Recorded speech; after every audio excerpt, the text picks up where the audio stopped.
Hello and welcome to our radio. Today is 9th December 2020 and I'm your host Sakleen. We have some important topics to talk about today. First, we are going to talk about a database released by the Stanford University which consists of scientists. Now this database has over 1,59,000 scientists present in it. And in the top 2% of it, 1,594 are Indians. Please note that's only the top 2%, but then there can be more Indians in the whole database that's been released. Now this database takes into account various criteria and places scientists in it, like number of citations, papers published, etc. etc. And it does not limit its selection to one or two fields, but various fields and various disciplines are included. It must also be noted that they have selected from various places, be it the urban areas or the rural areas, or it is also taking into account the people who are working in the government sector or in the private sector.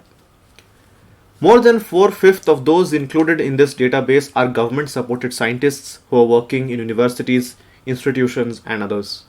It is good to note that there are so many scientists who are away from the urban areas, who are not really belonging and working in urban areas. They are working in remote areas and practicing on their own. It is also taking into account scientists who are working for NGOs or doing private practice, and all these scientists, what they need is proper support. Some fields have found big mention, like there is applied physics, mechanical engineering, there is transportation, all this has found big mention, but some fields like genetics, geology, and others like this have found very less mention. This article takes into account how the national education policy or the new education policy of 2020 puts forward the idea of the National Research Foundation or the NRF. Now this NRF has been created with an aim and objective of boosting the research and development ecosystem in the country so that we can come up with better ideas, better solutions, and better ways of governance. India spends less than 1% of its GDP on research and development, which is significantly very low, and research and development forms the basis of doing anything. So, lot more expenditure is needed in this regard.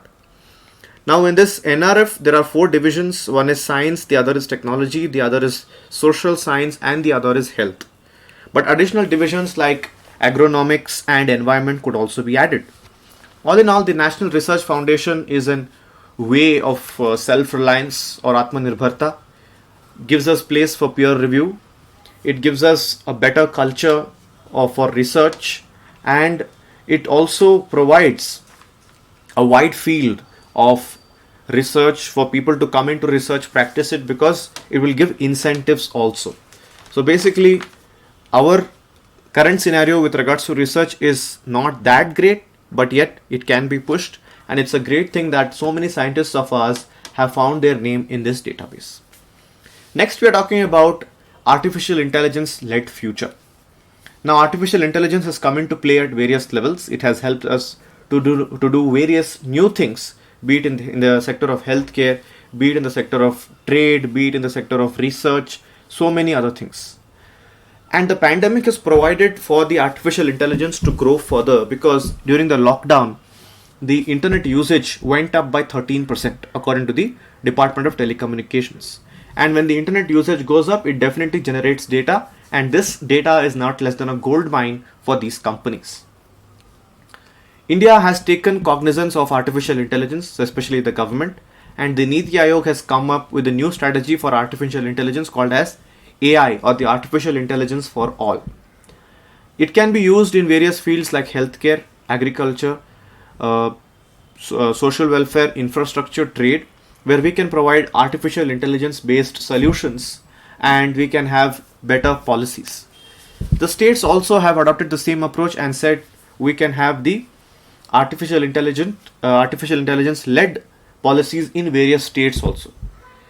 We have had a startup ecosystem which is now dominated by AI, which will help us provide cutting edge solutions to the problems, and we will develop new areas of expertise. As of now, 5 lakh people are working in the fields of artificial intelligence or machine learning. And India is all set to become the AI powerhouse and to have an artificial intelligence led economy in the future. Now, this can help us boost economic growth. According to the estimates of NASSCOM, we believe that artificial intelligence by the year 2025 will contribute 450 or 500 billion dollars to the Indian GDP, which is a huge number. There are key segments that India needs to focus on. The first is the consumer and retail sector, the other is the agricultural sector, and the last is the banking and infrastructure sector. If India focuses well enough on them, India can generate a lot of employment, first of all, which is very good, and secondly, it can generate good push for the economy. Now, directly or indirectly, artificial intelligence today is employing a lot more people. It's employing more people than any other service related industry. You can say that. And technically, or if you say in technical roles, 20 million people alone are employed in artificial intelligence sector. Now, pandemic has provided us a good space for testing this idea, good space for learning with this idea, and it has provided us a good space to step into what we call as artificial intelligence led future. Now, there's an example of Telangana police which has used the AI for their purposes during the lockdown. So what they did was they used a camera to flash the number plates to figure out who is violating the lockdown norms. So once the camera flashed the number plate, it would go through its database, and through artificial intelligence, it would quickly tell the police who exactly is this person who's violated the norms. So this is about an example that has come into picture during the lockdown, and it can be used in general times also. What are the priorities for India in this regard? There are three areas that India needs to focus on. First is talent development.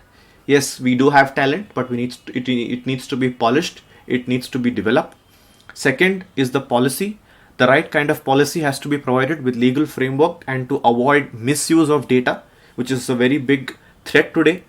Lastly, it has to work on enhancing digitization, where various organizations should work to enhance digitization to make sure that everything is falling into place and various measures are taken so that everything becomes digitized and it can provide more space to generate data and to push artificial intelligence.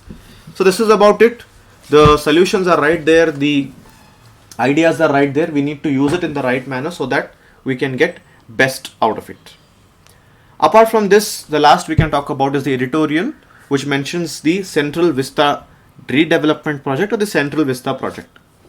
Please note that this project falls under the purview of Ministry of Housing and Urban Development, and this enhances or this envisages to construct a parliament building which is triangular in shape, not which is like round now, which will be made triangular in shape.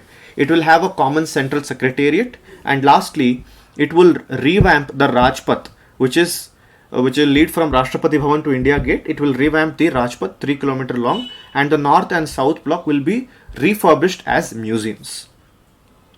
Now let us know some background of this. The Central Vista currently, houses the Rashtrapati Bhavan, the President's residence. It houses the Parliament, simple words, the North and South Block, the India Gate, and the National Archives. Go back to 1911 from your modern history syllabus. You will know that King George V was coronated in the Delhi Darbar, and he said the capital of India will be shifted from Calcutta to Delhi. And the task of constructing the project of the city was given to two famous people, two famous architects, you can say. One is Edwin Lutyens and the other is Herbert Baker. Herbert Baker was known to British as he constructed the Union Building at Pretoria in South Africa, and Edwin Lutyens was known for his strong inclination towards European classicism. So Parliament House was designed by both of these people, Lutyens and Baker. Rashtrapati Bhavan was particularly designed by Edwin Lutyens, and Secretariat was designed by Herbert Baker. Now, it's been pretty debatable about why the government needs to spend over 900 crores for developing this project, but the government says that yes, we can work on it, we can focus on other things also, we can do this also, but the people have questioned it as to it's not the need of the hour because the economy is currently shrinking and we can flush this money for other work and other projects. But let us see how this pans out.